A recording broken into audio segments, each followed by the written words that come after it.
On va placer au parti pris. Pascal Roud, vous restez autour de la table. Abnous Chalmani nous rejoint pour l'international. Et c'est vous qui commencez, Roud, parce que tout au long de la semaine dernière, vous avez observé de là où vous étiez toute la controverse, tout le débat autour de Shein, la marque de vêtements Shein. Et ça vous a frappé. Vous dites c'est vraiment le miroir de notre schizophrénie. Il faut nous regarder, nous d'abord, avant d'accuser les autres. Alors en fait, ce qui me frappe, c'est que Shein, c'est le révélateur, un de plus, de deux France. Celle qui, à juste titre, a dénoncé avec force argument les conditions de fabrication des produits chinois, la violation de la loi par la plateforme qui a proposé des produits interdits, l'addiction des algorithmes qui pousse à une surconsommation débridée, évidemment le travail des enfants. Tout cela, c'est évident, c'est une France, et une France sur laquelle avec laquelle on ne peut être que d'accord. Et puis il y a l'autre. Et la schizophrénie, c'est que les deux se retrouvent. Mais les deux se retrouvent. Mais oui, l'autre, c'est celle qui s'est précipitée au BHV. L'enseigne à l'origine du scandale qui a déchaîné les passions. On va écouter quelques-uns de ceux qui sont allés. Vous cherchez les prix. C'est des vêtements pas chers, c'est des choses vraiment qui sont abordables. La dernière fois, j'ai commandé il n'y a pas longtemps sur le site pour 400 €, j'ai eu 37 articles. Ils s'intéressent au peuple.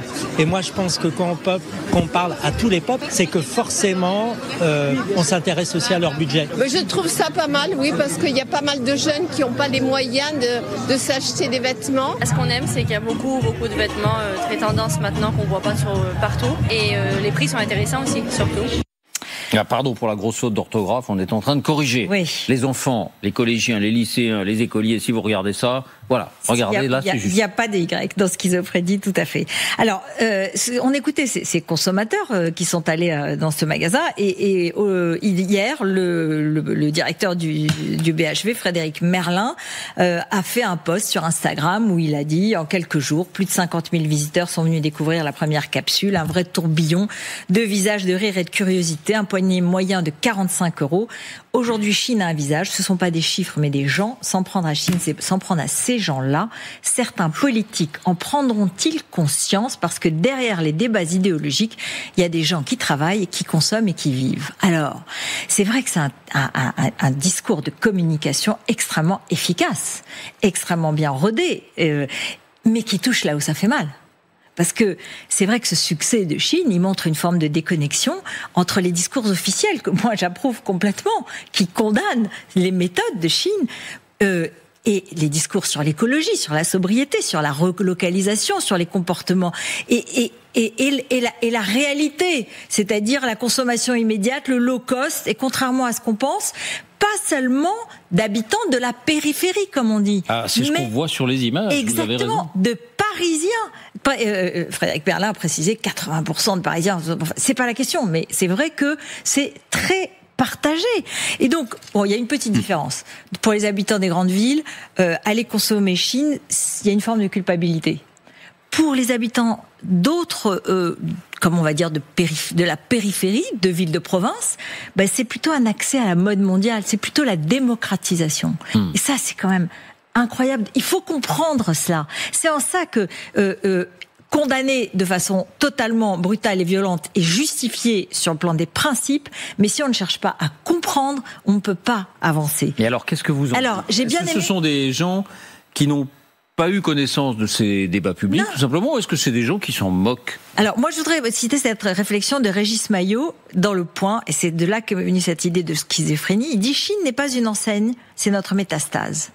Tout le monde crie au scandale, mais personne ne rend son panier.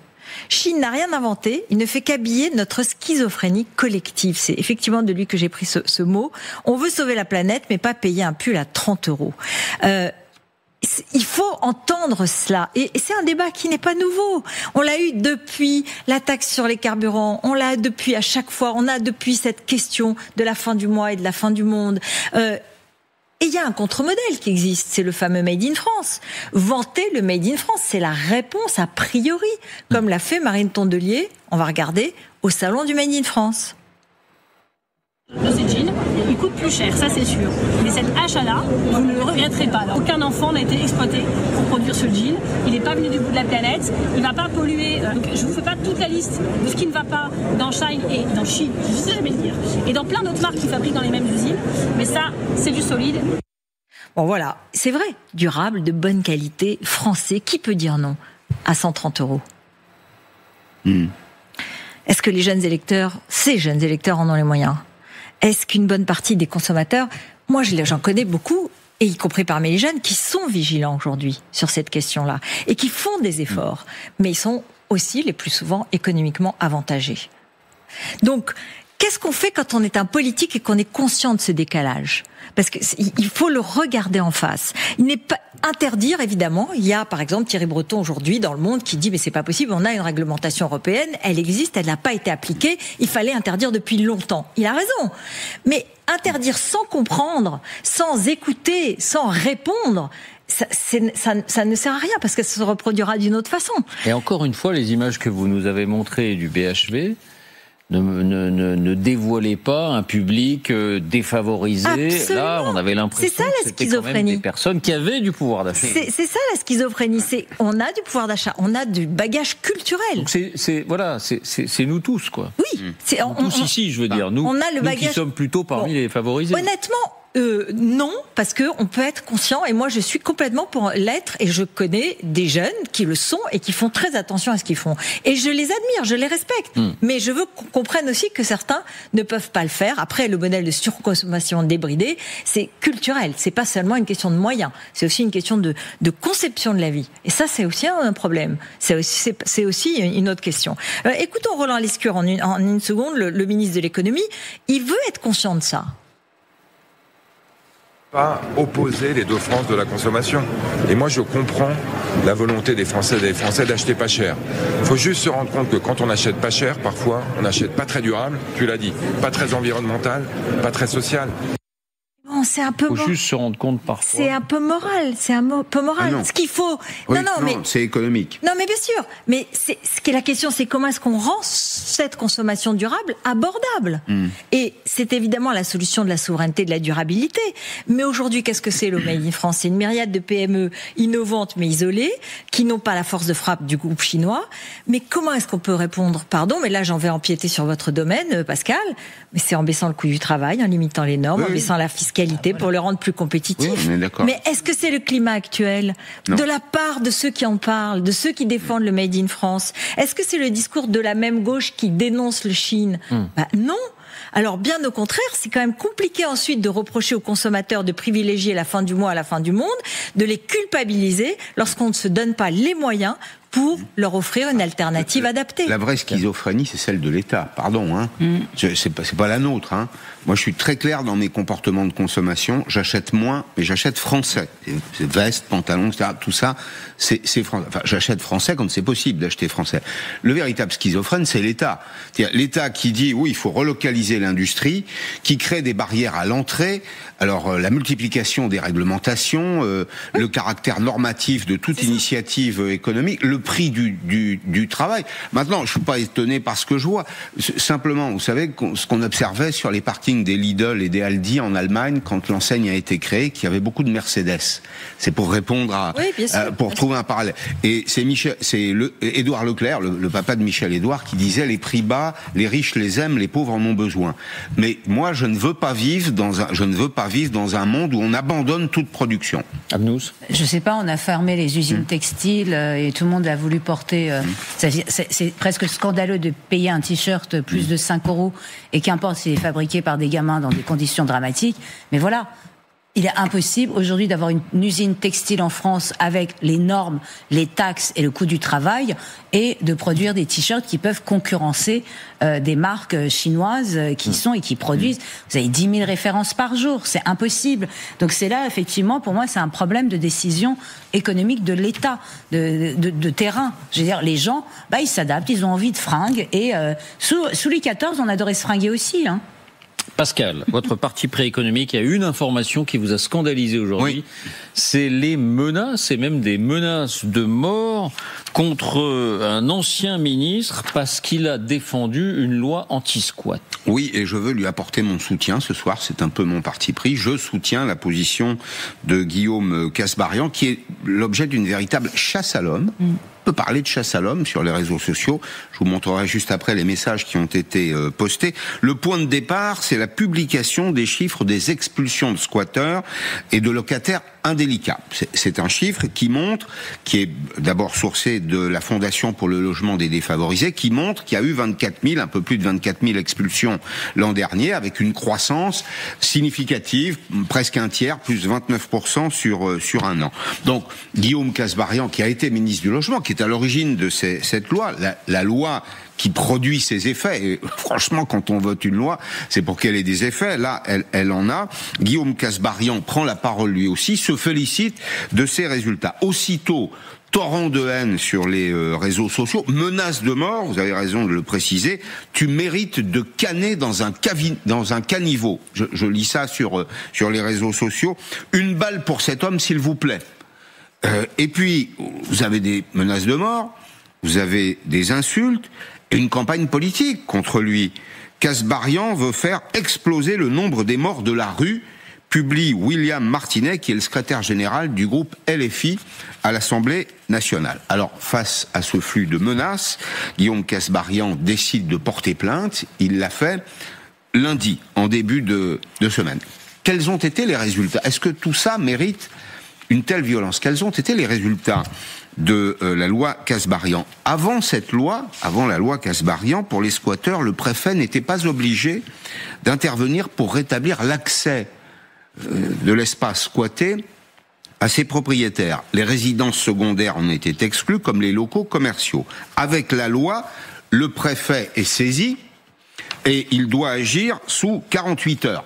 Squatter, c'est-à-dire je rentre chez vous, je prends possession des lieux, je change la serrure éventuellement, je vous interdis à vous, le propriétaire, l'accès. C'est de ça quand même dont on parle. C'est pas une plaisanterie.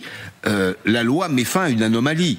Elle met fin à une anomalie puisque dans la réglementation précédente, en fait, le propriétaire qui chassait le squatteur était plus durement puni, peine de prison plus amende, que le squatteur lui-même. Enfin, le truc à dormir debout. Pour les locataires indélicats, la loi accélère les procédures, mais l'expulsion est toujours décidée par un juge. Il n'y a pas de fait du prince, si vous voulez, dans cette affaire, et elle n'intervient pas au bout de 2 mois d'impayé. Elle intervient après des échanges, on vérifie que le locataire ou les locataires sont véritablement indélicats, ont une intention malicieuse, et finalement, il y a toujours une autorité judiciaire. Alors, ce déchaînement de haine, cette campagne contre un ancien ministre qui, au fond, n'a fait que faire respecter le droit de propriété, qui est inscrit dans la Constitution en France, elle est inexcusable. Je pense que le débat politique n'est pas à la hauteur, que c'est indigne, et donc soutien à Guillaume Kasbarian, dont la loi a été adoptée par l'Assemblée nationale dans un cadre qui est donc démocratique. Abnous, votre parti pré international, depuis son arrivée au pouvoir, vous nous dites que Al-Shara, le nouveau président syrien, ancien djihadiste, masque sous son nouveau visage et son nouveau costume, malgré tout, des pratiques anciennes qu'il n'a pas complètement reniées. Le voilà reçu à la Maison-Blanche avec Donald Trump qui dit on va lever les sanctions sur la Russie. Est-ce que vous maintenez votre conviction ? Totalement. Première historique quand même, mais sous haute discrétion, ce qui, quand il s'agit de Trump, est rare. Hier, lundi 10 novembre, Maison-Blanche, comme vous voyez toutes ces photos, elles étaient prises dans le bureau ovale. Discrétion exceptionnelle. Donc le président par intérim, Ahmed Al-Shara par intérim jusqu'en 2030. Donc ça relativise l'intérim. Il a été reçu. Aucune photo officielle, c'est-à-dire c'est que des photos comme ça à la cool dans la Maison Blanche. Poignée de main. Ça, c'est quand même pas rien. C'est la première poignée de main entre un président américain et son homologue syrien depuis 2000 à Genève, où c'était Bill Clinton et Hafez el-Assad, le père de Bachar, donc c'est dire que c'est exceptionnel. Mais il est passé par une porte latérale pour arriver. Pas de protocole habituel réservé au chef d'État. Il n'est pas venu l'introduire sur le perron. Et pas de journaliste dans le bureau ovale. Nous, on a eu l'habitude de la télé-réalité dans le bureau ovale. Rien du tout. Donc ça dit quand même quelque chose.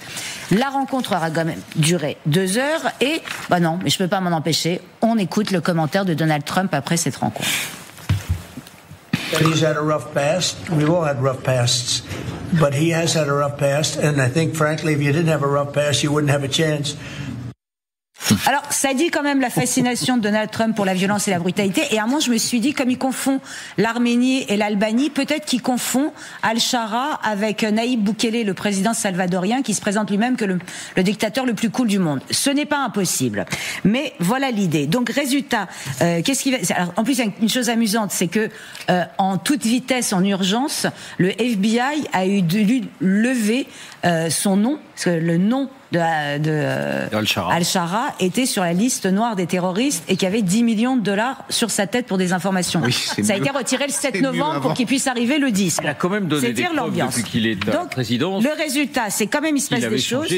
Attendez, la Syrie va devenir le 90e membre de la coalition contre l'État islamique, va s'associer aux États-Unis pour éliminer les dernières poches de l'État islamique en Syrie et là, accrochez-vous, mettre un terme à l'afflux des combattants étrangers. Il y a beaucoup d'ironie dans ce parti pris, mais la première ironie, c'est que ces fameux combattants étrangers, Al-Shara les a inclus dans son armée nationale. Donc là, je ricane. Et c'est toujours marrant, c'est que là, il est là pour combattre l'État islamique. Il a commencé djihadiste en 2003, Al-Shara, jusqu'en 2016 quand il s'est retourné. Et entre-temps, il était quand même un prisonnier d'Abu Ghraib, qui est l'une des prisons les dark sites américains. Donc tout ça, vraiment, on nage en pleine ironie. Mais il n'empêche que les sanctions vont être levées encore pour 180 jours. On fait quand même ça progressivement. Je suis pas la seule à pas avoir confiance. Hein. Mais voilà, le résultat, c'est que moi... rétablissement des ambassades un peu partout, et est-ce qu'il va négocier avec Israël? C'est la grande question, c'est ce que veut Donald Trump. Sur Fox News, il a dit que c'était pas encore le moment de parler directement avec Israël, mais c'était dans les tuyaux. Et c'est ce que Donald Trump avait demandé déjà Al-Shara, qu'il avait rencontré à Riyad sous le haut patronage de Mohammed Ben Salman, le prince héritier, c'est qu'il faut rentrer dans les accords d'Abraham maintenant.